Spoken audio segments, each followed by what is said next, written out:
Success is the progressive realization of a worthy ideal. That is, anyone who knows where he is going in life is a success. At the moment he makes the decision of what it is he intends to accomplish, of what it is he considers a worthy ideal, he is successful. Once this goal has been accomplished, he is again, by our definition, a failure, until he establishes a new goal toward which to work. To my mind, this is what we as human beings were intended to do, to go through life from one achievement to another, and to finally come to the end of our road here on earth, still reaching, still working toward a new and better plateau on which to stand.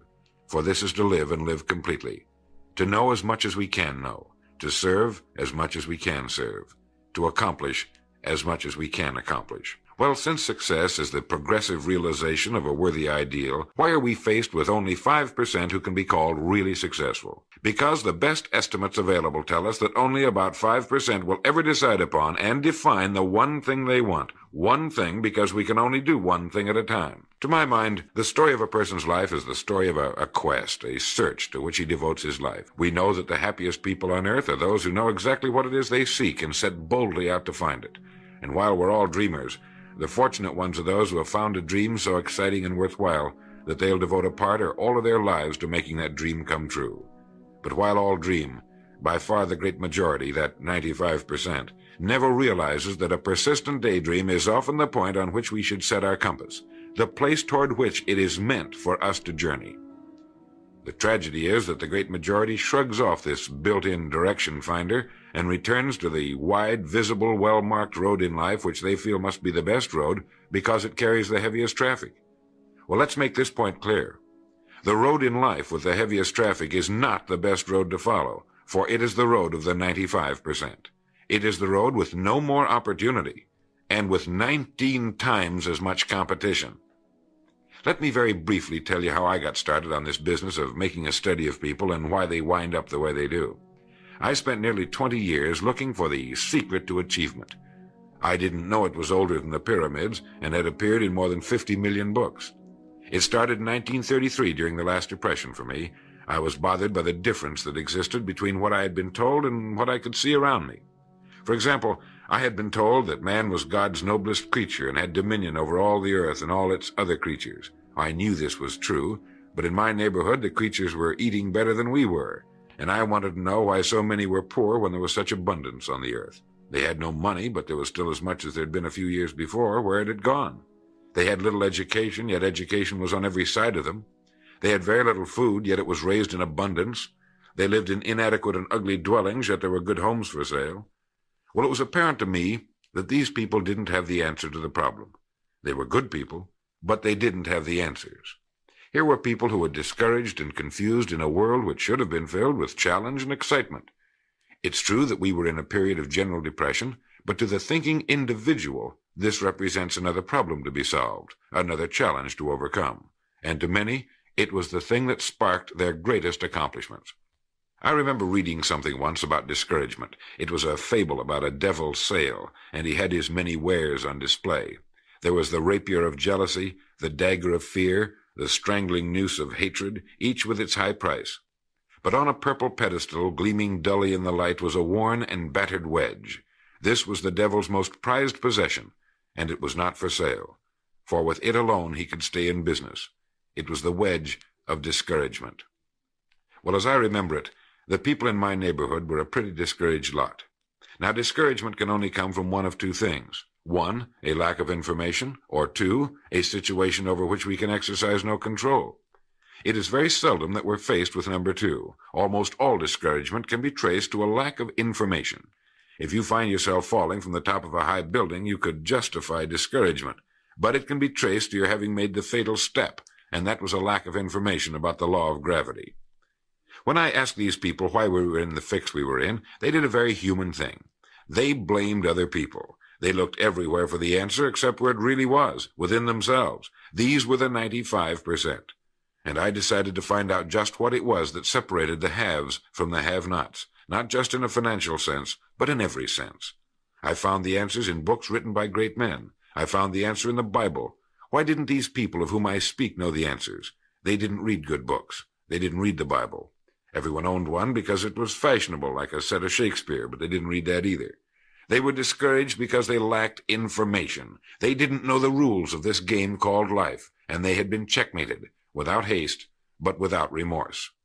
They didn't realize that without a goal, an aiming point, we're without purpose or direction. They clung together, feeling somehow that there was safety in numbers, without realizing that in this case, just the opposite is true. They didn't know that if we conform to the big group, the odds are 95 to 5 that we'll miss the boat in life in almost every vital and important aspect of living. To prove this, you need only take a look at human history. Of all the billions of human beings who've lived on Earth, all great advances, all great ideas have come from just a handful, a few thousand out of billions. Now, how have the people as a group reacted to the great ideas? Every great leader and thinker, from Socrates to the Wright brothers, has been scorned, ridiculed, poisoned, imprisoned, stoned, pilloried, burned at the stake, or crucified. Mankind as a group has made a consistently grisly game of tormenting his saviors. Why? Lack of information, lack of knowledge. It comes from following the wrong crowd. What can we learn from all this as individuals? Two things. One, to amount to anything as individuals, we've got to be individuals. We've got to have individual goals, individual thinking, individual action. And two, we must never conform to the great mass of people. We must love them, help them, for our joy and success will be determined by the extent to which we serve them. But we must never lose our individuality and identity by permitting ourselves to be submerged in this suffocating sea of indirection and purposelessness. There's nothing wrong with emulation. In fact, it's a good idea, so long as we emulate a person who represents that which we wish to become, but never the crowd, never the 95%. And you know what the answer was, the secret to achievement that I'd devoted nearly 20 years to finding? Its pure simplicity had caused it to elude me, just as it manages to elude the majority of the people in any given age. I had been looking for something complicated, something only a mind prepared by years of study could grasp, and I found the answer so simple a child can understand it. In 6 words, we are what we think about. Our minds, our thinking, controls our destinies here on Earth to a degree totally unsuspected by the great majority of people. When you think about it a moment, it becomes so obvious, so clear and simple. Well then, if we become what we think about, and if we can control our minds, we can pretty well tell our own future. And that's the point I want to make. That's what I meant when I said earlier that each one of us is the architect of the structure fashioned by our years. This means that if we're confused about what we wish to become or accomplish, our lives, our environment will mirror that confusion. It also means that if we know what it is we seek, that it must be accomplished. Barring an act of God or a catastrophe over which we have no control, we as individuals can call our own shots for the rest of our lives. We can know what it means to go through life from one success to another, to play life according to the rules and reap the rewards. We can know what it means to have peace of mind and live calm, cheerful, successful lives.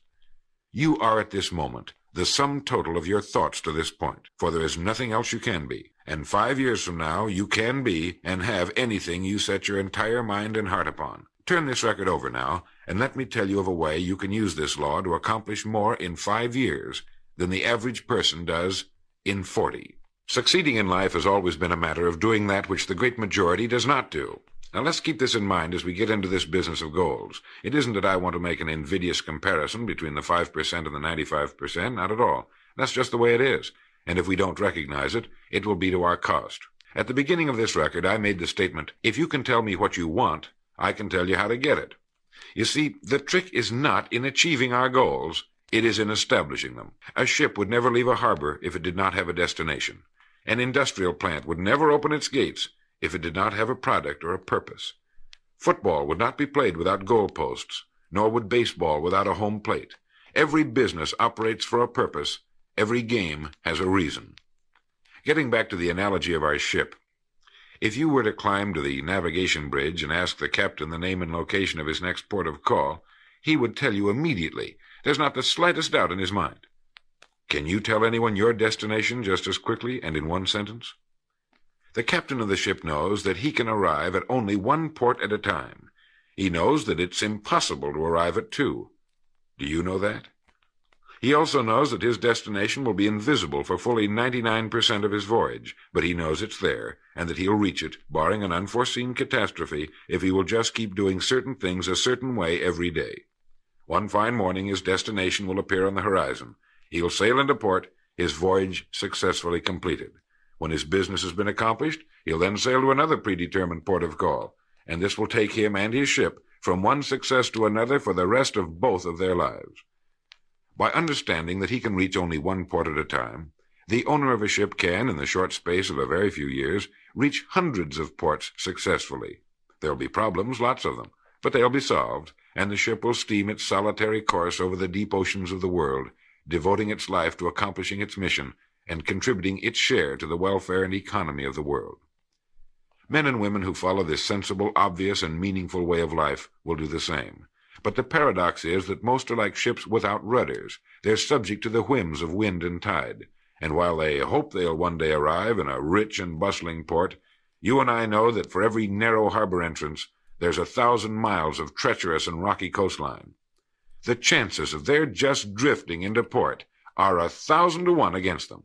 These are the unfortunate people who, not knowing the rules, believe that circumstance controls our lives. They believe in luck and superstitions, fate, the breaks. They believe that success comes as the result of who you know, not what you know.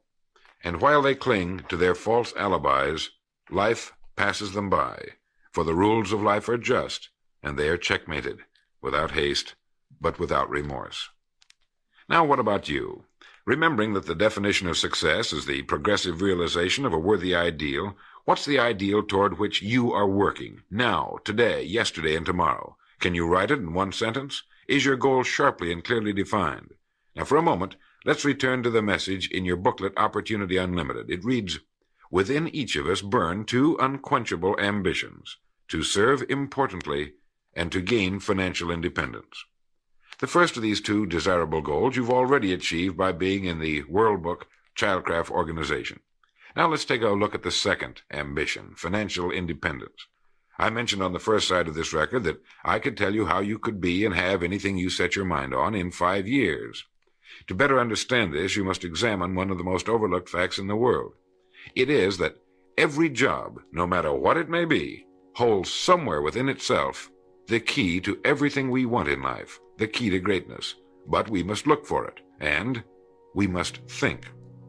Since only about 5% make the grade, we must place ourselves in this percentage group. We can do this by making two decisions. The first is to decide once and for all that this is what you're going to do for a living, that this is going to be your career, since its opportunities are unlimited and it's constantly growing with our dynamic economy and our exploding population. In the past 13 years, World Book sales have increased 800%, and even this enormous volume is expected to double in the next 5 years or less. I think you can easily see that by being in this business now, your future is unlimited in this organization, both from a career and economic standpoint. It is being undecided, uncommitted about what we're going to do that keeps us from doing our best. We're working with one hand and looking around with the other. As a result, we do neither satisfactorily. And remember, this work contains within it the road to greatness, the key to anything you want for yourself and your family. Hundreds of people have already proved this in the last few years, so make the decision once and for all. Once this has been made, you'll feel as though a weight has been lifted from your mind. Perhaps for the first time in your life, you'll know where you are in the world. You know you have a place where you can serve, where you're needed and respected, where what you're doing is important. Once this decision has been made, we come to the second. Decide to become a professional at your business. You see, we can either compete or create. If we compete with all the other people in our line of work, we must be willing to accept the same rewards. If that's what we want, fine. But if we want to become professionals at what we do, then we must create. And when we begin to do this, there's no limit to that which we can achieve. We hear a lot these days about a word called security. Everyone wants security, but not 1 in 10 can tell you what it is. Most people will tell you that security rests with a job. This is impossible. There is no such thing as a job that represents security. Anyone with a job can lose it for any one of 1,000 reasons at any time. Those people I saw back in 1933, demoralized and afraid, thought that a job represented security. And when it had been taken from them, they had lost everything. They found themselves lost in a world they didn't understand. No, a job cannot represent security.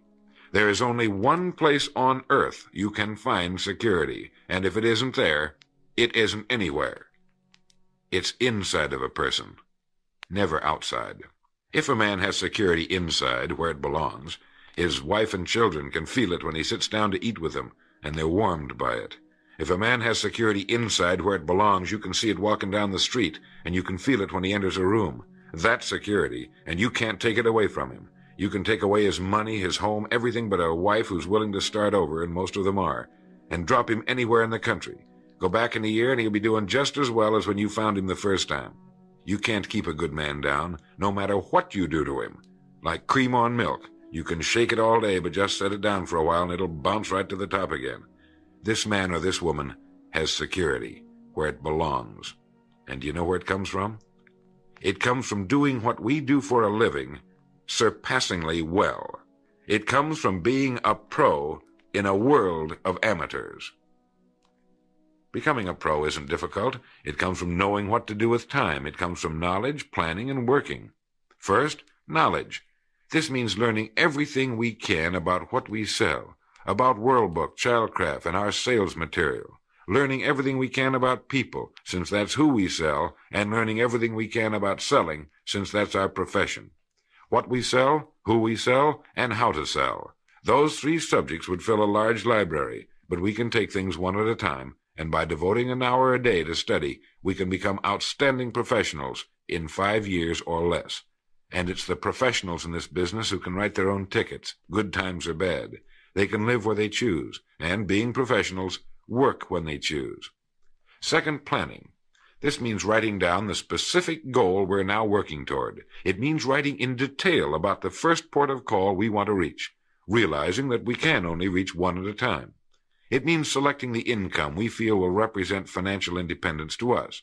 Once this has been selected, we know exactly what we must do in order to reach it. As soon as our first goal has been reached, we can set a new one. The person who does this is the person people call lucky. Good things just seem to happen to him. The so-called breaks start coming his way. But it's a result of planning and working positively that attracts the good things to us. I can't emphasize too much the importance of describing your goal in detail. If it's a beautiful new home, get the actual plans, or at least an elevation drawing of the home, and carry it with you so that you can look at it regularly. If it's a certain amount of money, write down the specific amount for the coming year to the penny, and then work your plan. Whatever your goal may be, write it down in detail. Then you're like this ship. You're on course, and you reach more successful ports in a few years than most men do in a lifetime. And third, working. Working more than the average, if we're going to achieve more than average results, is necessary, of course. But with proper planning and with knowledge, it seems easy. Moreover, to work, we need energy, and energy is inextricably linked to desire. Unless we have a desire to do a certain thing, we find ourselves without the energy. But you will never find desire without energy.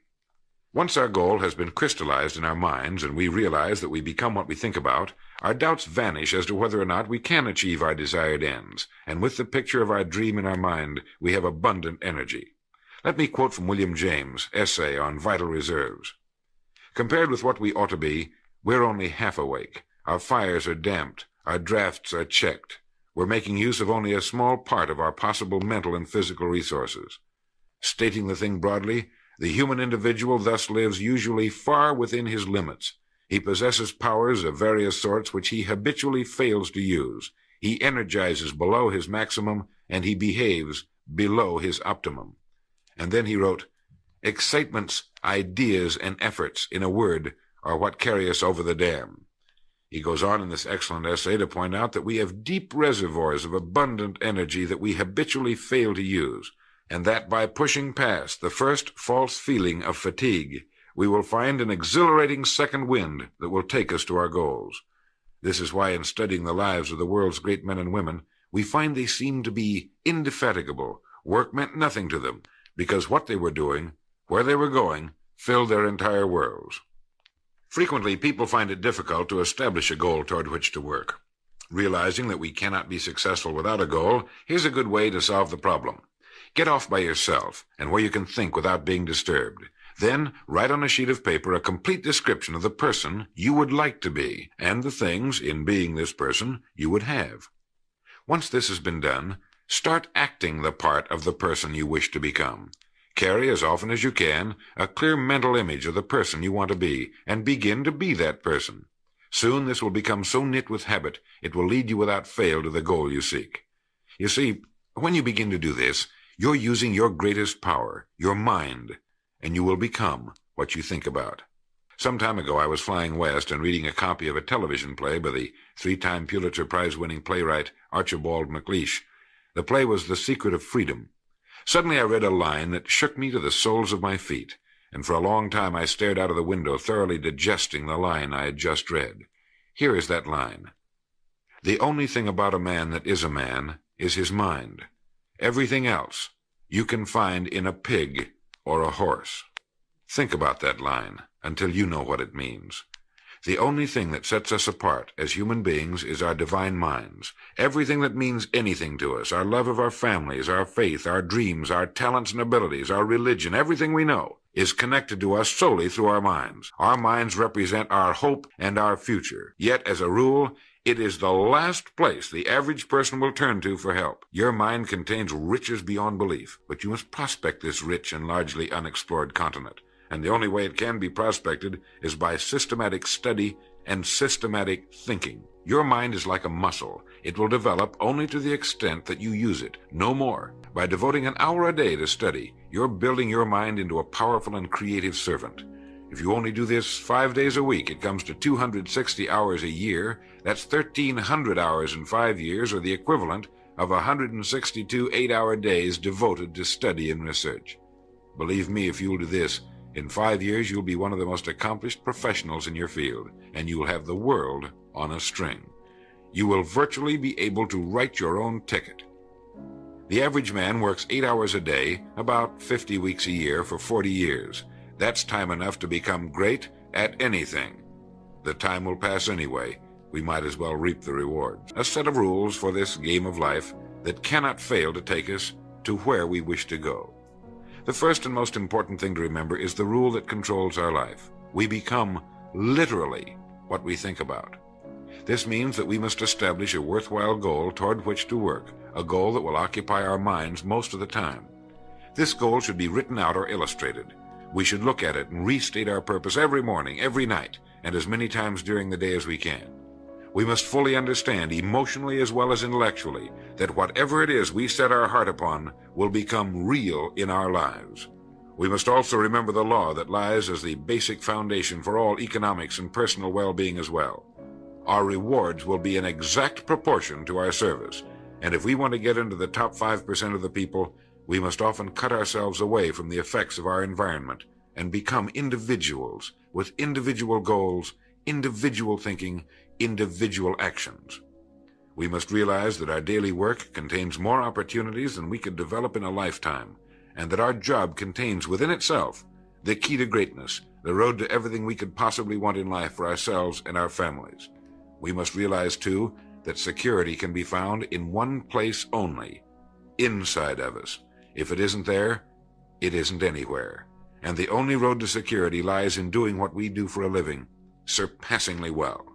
And lastly, that we must become professionals at what we do, and that becoming a pro involves knowledge, planning, and working. Knowledge of what we sell, who we sell, and selling. Planning by establishing the goal, which automatically establishes our work pattern.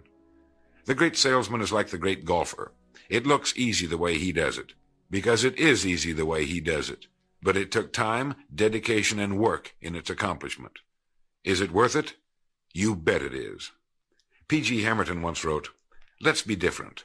A strong life is like that of a ship of war, which has its own place in the fleet and can share in its strength and discipline, but can also go forth alone to the solitude of the infinite sea. We ought to belong to society, to have our place in it, and yet be capable of a complete individual existence outside of it. And remember the strangest secret, will you? You are now, and you will become, what you think about.